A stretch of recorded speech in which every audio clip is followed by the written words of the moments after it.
Justice Live. Tonight we will be inquiring into what do we do about the crime in the UK.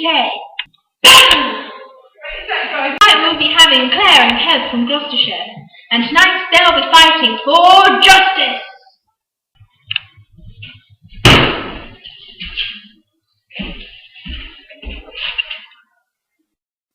Welcome, Claire. Welcome, Kev. Hello, Judge. Take a seat, Claire, and take a seat, Kev. Tonight's three main crimes that we will be discussing tonight are burglary, murder, and ABH.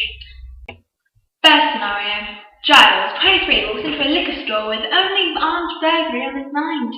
Yet when a scuffle between Giles and the shopkeeper Dave takes a turn for worse, Dave was shot and later dies in hospital. So, what do you think should happen? And how do we keep people like Giles from reoffending? We asked Claire and Kev, and you, the public, on what to do about crime in the UK. So Kev, what do you think about this scenario? I think that man deserves to die. If he took the life of someone else, he should get the lethal injection. Well, that's very interesting but steep, Kev. What about you, Claire? Personally, two wrongs don't make a right. Very true. Killing Giles won't bring back Dave, will it, Judge? It won't. No, it won't. One family has already lost one son. He was a father, a brother, and no more blood should be shed. Touching, Claire, very touching. But I ask you, public, is death penalty really the answer to solving crime in the UK? If you agree with the death penalty, vote now in 1-800-JUSTICE. Terms and conditions apply. Costs from mobiles or other networks may be higher. Voters must obtain permission from the pill base before voting. Votes received outside the specific times will not be counted but may still be charged. Only one vote is permitted per person, and we still have the right to cancel or suspend voting at any time. Hello, I'm here today at Gloucester's local prison to talk to Tyler about the crime he has committed, and the victim Jean. Tyler Dead, aged 21, stole a handbag off of Jean Williams, aged 80, after finishing her game of bingo. She fell and broke her hip in the scuffle. She was later admitted to hospital for 3 weeks and now suffers from post-traumatic stress syndrome. Later we will be witnessing the restorative justice process, and the alternative to imprisonment. Tyler is in prison, yet hopefully after talking to Jean, shan't be returning. This is Tyler. And this is Jean! Now, shall we see how restorative justice works? Now, Tyler, can you explain your series of the events? Well, I needed the money. I had a crap childhood. My mum beat me and now I take drugs. I'm addicted. But I need help. Jean was just walking along on a dark night. She shouldn't have been walking around at night. She looked wealthy. Didn't think she'd miss her 70 quid winnings. And how do you feel about this, Jean?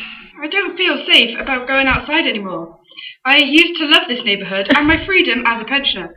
You took that away from me. You don't need to take drugs. That was my dinner for me and my grandchildren. I need that money. You don't know what you've done to me. Thank you for your brave input, Jean. Thank you, Tyler. Well, that was our restorative justice clip. So what did you think, Claire? Well, I quite like restorative justice. It gives the offender a second chance because they can change. It also helps the victim because it helps with post-traumatic stress. And also it's a lot less money because it does cost a lot of money to stay in prison and look after them. It does cost a lot of money, Claire. Very true, very true. But what did you think, Kev? But I think it's too soft on the offender. Yeah, it helps the victim, but it's an easy way out. Commit a crime, do the time. Ooh, quite stern, Kev, quite stern. But I'll see what you think on our third situation. Here's probation as an alternative to imprisonment. It was a peaceful and pleasant Saturday evening for Brian Wallace, who was walking home from a night out at the pub, until he was confronted violently by Sam Robertson, aged 20. Sam was rushed to hospital, where he stayed for 3 days under severe medical attention. Sam Robinson, you've been charged with ABH and will face 6 months probation. You must adhere to these terms. You must immediately report any change of address or phone number. Be on time for appointments. Let staff visit the home. Keep to your license if you have been released from prison. Take part in any activities your probation officer tells you. You must not miss an appointment or be late. Turn up under the influence of drugs or alcohol. Upset or threaten people, make racist, sexist or other offensive remarks. You must also wear an electronic tag and be home by 8 p.m.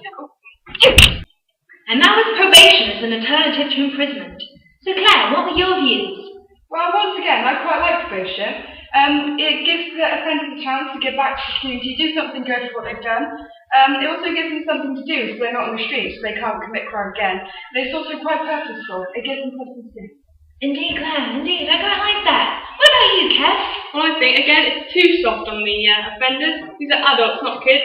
In the real world, they should take responsibility for their actions. Like I said before, do the crime, do the time. Quite stern again, Kev, quite stern. I ask the audience, is prison the only answer for criminals? We've given you 3 good alternatives here. Guys, you're shaking your heads, but you've already given your views. Now it's the public's time. Now don't forget to vote on our hotlines on 1-800-JUSTICE. Vote yes for prisons and no for alternatives. Votes will be revealed next week. Thank you, contestants. We'll see you again next week when we look into treatment programs for prisoners. Shake hands and go.